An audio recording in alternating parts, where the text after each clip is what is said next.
So hello friends, welcome back to the new video. In this video guys, we are going to talk about oppo K10 phone setting. In this video guys, I will show you how can you save contact number in oppo K10 phone.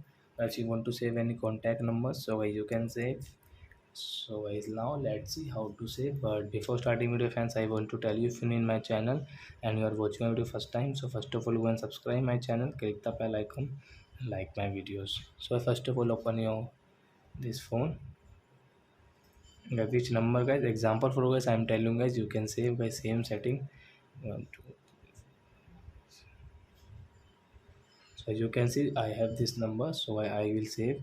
So you can see add to contact and here create a new account contact. So I will click here, and guys first name.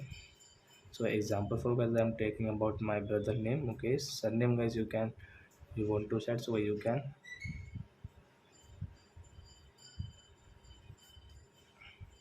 And guys you can see save.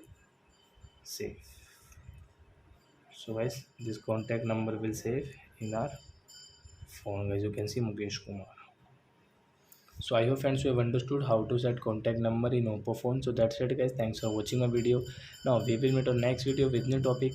If you guys, please go and like and do subscribe my channel. Bye bye friends.